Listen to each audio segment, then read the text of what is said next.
Hello students, मैं Anushka. Welcome back to my YouTube channel Anukool classes. So students, आज मैं आप लोगों से बात करूंगी रिसर्च मेथोडोलॉजी में रिसर्च प्रपोजल के बारे में। रिसर्च प्रपोजल क्या होता है, लास्ट क्लास में मैंने आप लोगों को बता दिया था। रिसर्च प्रपोजल में वो सारी चीज़ें होती हैं जिसके बारे में आप रिसर्च कर रहे हो, क्यों कर रहे हो और कैसे करोगे। It is a short document जिसमें लिखा होता है सारा कुछ समराइज्ड वे में। ठीक है, रिसर्च करने से पहले आपको ये डॉक्यूमेंट तैयार करना पड़ता है। अब हम देखें कि इस डॉक्यूमेंट जब हम ये तैयार करते हैं तो उसमें हम क्या क्या चीजें लिखते हैं, उस डॉक्यूमेंट के, उस प्रपोजल के क्या क्या एलिमेंट्स होते हैं। तो इस टॉपिक पर मैं आज आपसे बात करूंगी।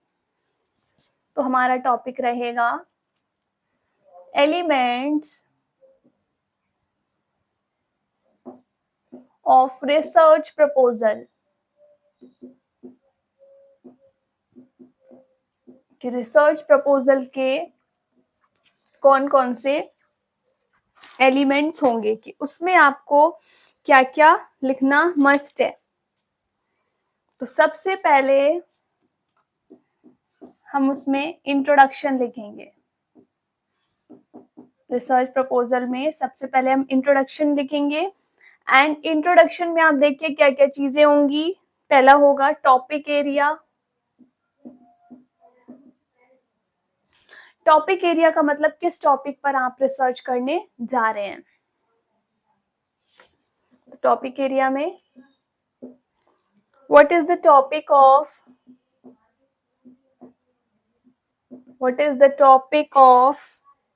study related to the problem, study related to that problem। किस प्रॉब्लम से रिलेटेड टॉपिक पर आप स्टडी करने जा रहे हैं वो आप अपने टॉपिक एरिया में लिखेंगे। सेकंड होगा हमारा रिसर्च क्वेश्चंस।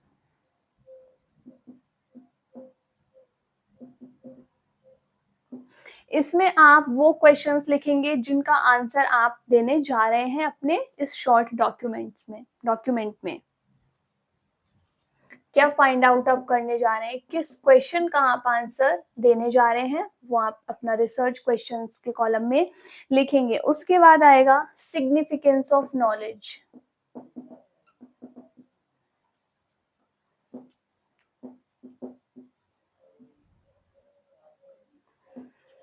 इसमें आप लिखेंगे जो टॉपिक आपने डिसाइड किया है उस टॉपिक से रिलेटेड जो नॉलेज आपको ऑलरेडी है उसकी क्या इंपॉर्टेंस है, वो नॉलेज कितनी रेलिवेंट है आपके लिए, आपके रिसर्च के लिए वो नॉलेज कितनी यूजफुल होने जा रही है।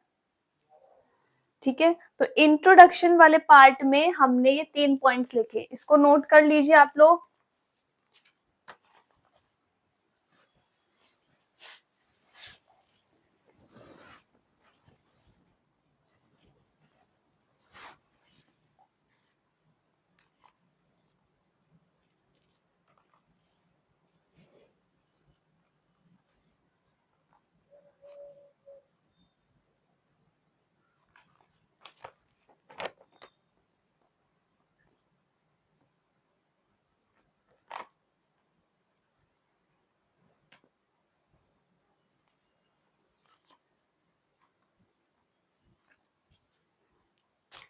सेकंड पॉइंट हमारा होगा literature review.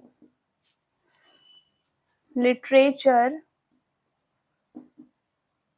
Review, literature review का मतलब है जो चीजें ऑलरेडी रिसर्च की जा चुकी हैं, जो कंटेंट ऑलरेडी पब्लिश किए जा चुके हैं, जो डाटा, जो इंफॉर्मेशन ऑलरेडी पब्लिश की जा चुकी है, उस पर आपका व्यू क्या है, आप उस पर क्या रिव्यू अपना दे रहे हैं। तो वो होता है हमारा लिटरेचर रिव्यू। इसमें जो फर्स्ट पॉइंट है वो है प्रीवियस रिसर्च, प्रीवियस रिसर्च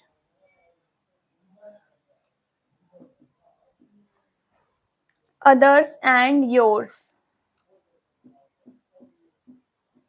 ये जो टॉपिक आपने सिलेक्ट किया है, क्या आपने उस पर पहले रिसर्च की है, अगर की है तो वो लिखें, और अगर दूसरे लोगों ने की है तो उसके बारे में भी थोड़ा सा डिस्कस करें कि उन्होंने क्या रिसर्च की है, क्या डाटा ऑलरेडी पब्लिश किया हुआ है। इंटरलॉकिंग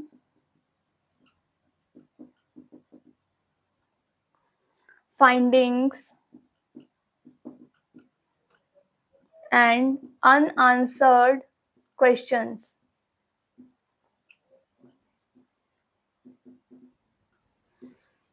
इंटरलॉकिंग का मतलब रिलेट करना या कनेक्ट करना। जो और लोगों ने उस टॉपिक पर रिसर्च किया है और जो आपने उस टॉपिक पर रिसर्च किया है, उन दोनों को कनेक्ट करेंगे आप कि वो दोनों कितना रिलेट कर रहे हैं एक-दूसरे से, कितना वो एक-दूसरे को कट कर रहे हैं या कितना एक-दूसरे से मैच कर रहे हैं, वो चीज़ें आप लिखेंगे। Interlocking finding and unanswered questions, जो क्वेश्चंस ऑलरेडी अनआंसर्ड है, जिनका आंसर नहीं किया हुआ है, वो भी आप लोग अपने इसमें लिख देंगे। Third, your preliminary work.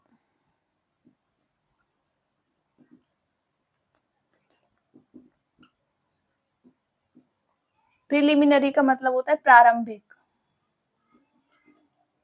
मतलब स्टार्टिंग।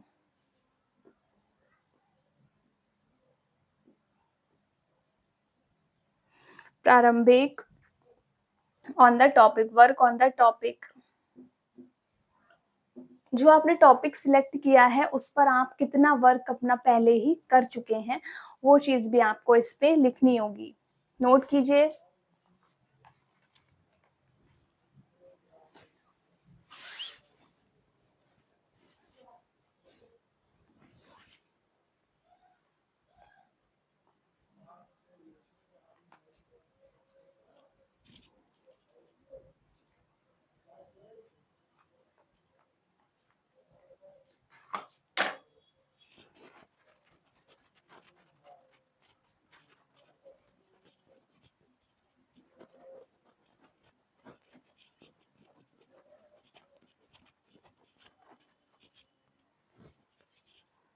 थर्ड पॉइंट है हमारा मेथडोलॉजी,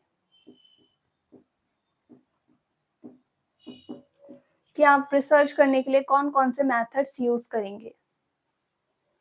तो इसमें सबसे पहला आप लिखेंगे क्या आपका अप्रोच रहेगा रिसर्च करने में, आप अपना कौन सा अप्रोच अप्लाई कर रहे हैं। डाटा नीड्स, किन किन डाटा की, किन किन इंफॉर्मेशन की आपको जरूरत पड़ेगी, वो चीजें। थर्ड पॉइंट है एनालिटिकल टेक्निक,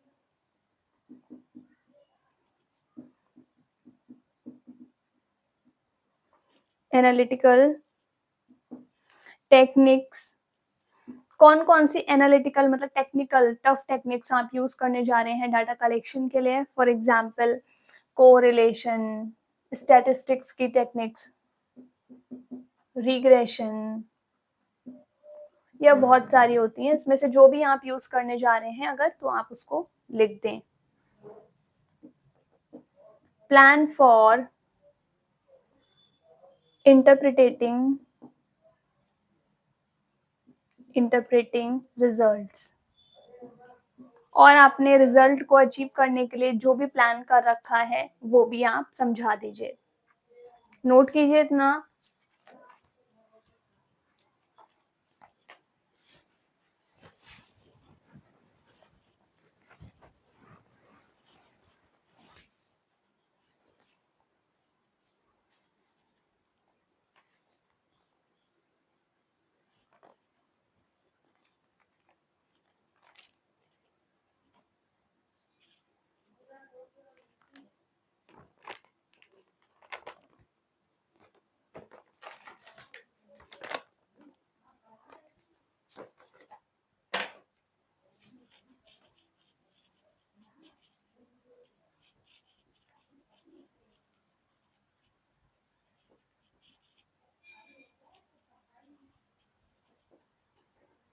4th पॉइंट है हमारे पास hypothesis.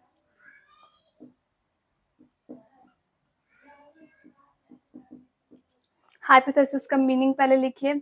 Hypothesis are the statements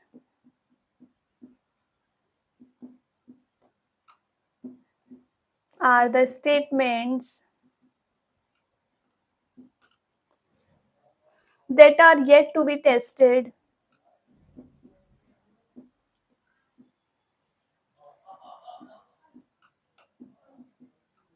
that are yet to be tested. ये एक ऐसे स्टेटमेंट्स होते हैं जिनका अभी हमें टेस्टिंग करनी बाकी है। फॉर एग्जाम्पल हमें कोई मेडिसिन बनाई, रिसर्च किया, कोई भी हमने किया, दवाई लेकर आए हैं, तो हम उसका पहले टेस्ट करेंगे कि वो सही भी है या नहीं। जो हम रिजल्ट चाह रहे हैं वो मेडिसिन वो रिजल्ट दे भी रही है या नहीं दे रही है। Hypotheses are the statements that states the relationship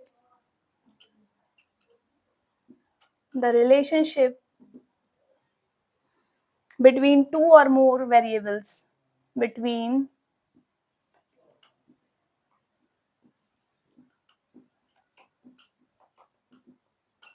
students ये वो स्टेटमेंट्स हैं जो दो वेरिएबल्स के बीच में रिलेशनशिप डिफाइन करते हैं। वेरिएबल्स मतलब डिपेंडेंट वेरिएबल हो सकता है, ऐसे वेरिएबल्स जो एक दूसरे पर डिपेंडेंट हो, या ये इंडिपेंडेंट भी हो सकते हैं। तो किसी भी तरह के जो दो या दो से ज्यादा वेरिएबल्स हैं उनके बीच में रिलेशनशिप, ये वाले स्टेटमेंट्स जो हाइपोथेसिस हैं वो बताते हैं। इतना नोट करें।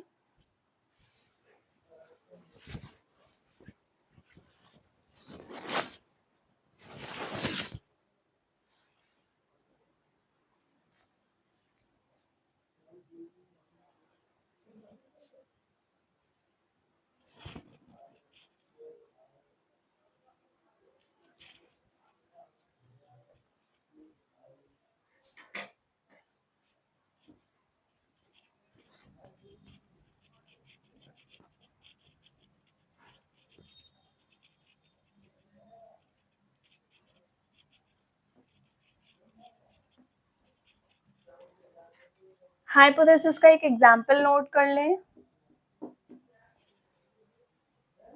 High salt intake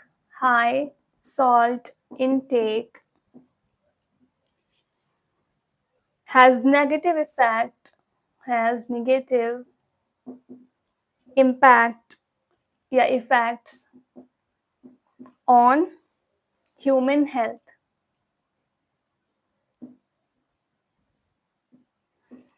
अगर आप ज़्यादा सॉल्ट यूज़ करते हैं अपने खाने में, ज़्यादा ही हर समय आपको सॉल्ट ज़्यादा चाहिए होता है, तो आपको क्या है, आपकी हेल्थ पर उसका नेगेटिव इफ़ेक्ट आएगा। आपका ब्लड प्रेशर बेकार होगा, और भी चीज़ें जो हैं आपकी हेल्थ इश्यूज़ आपको आते जाएँगे। तो ये एक एग्ज़ाम्पल है कि वो सॉल्ट और हेल्थ में रिलेशन फाइंड आउट कर रहे हैं, डिफाइन कर रहे हैं, तो ये एक हाइपोथेसिस है जो रिलेशन बता रही है। नेक्स्ट पॉइंट लिखेंगे हम।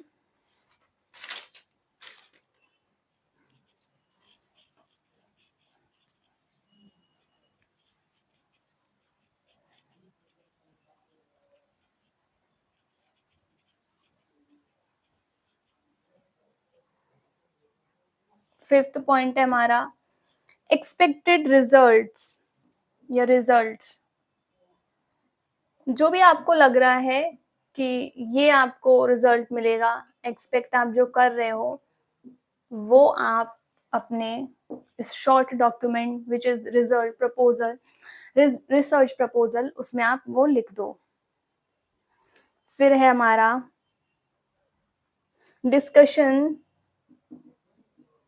Discussions and conclusions.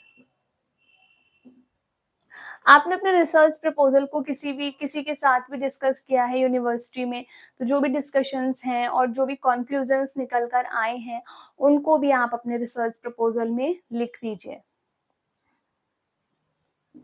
फिर जो लास्ट है हमारा दैट इज बाइब्लियोग्राफी।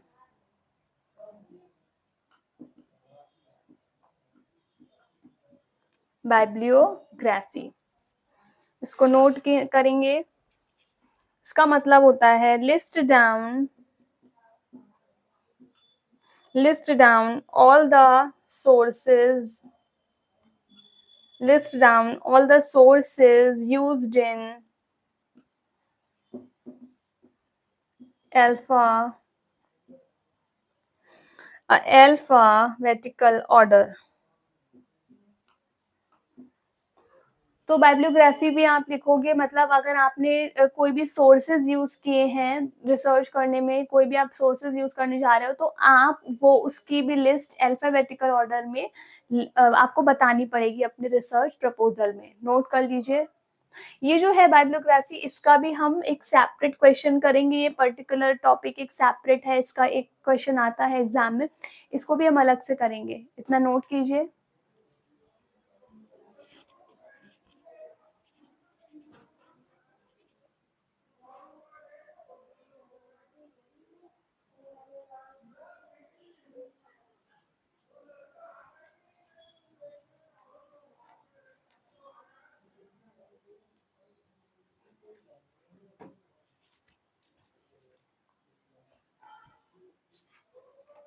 सो स्टूडेंट्स, मैंने आज आपसे बात की एलिमेंट्स ऑफ रिसर्च प्रपोजल की। जब आप अपना रिसर्च प्रपोजल लिख रहे हैं, तैयार कर रहे हैं, तो उसमें कौन-कौन से एलिमेंट्स होने चाहिए, क्या-क्या चीज़ें आप उसमें लिखेंगे। आई होप आप लोगों को समझ में आया होगा। ये टॉपिक यहीं पर खत्म हो जाता है। रिसर्च प्रपोजल में मेनली यही क्वेश्चन आता है, what is the meaning of research proposal and define the elements of research proposal. तो ये दोनों टॉपिक हमने कवर कर लिए हैं। नेक्स्ट क्लास में मैं आपको मिलूँगी एक नए टॉपिक के साथ। So thank you so much.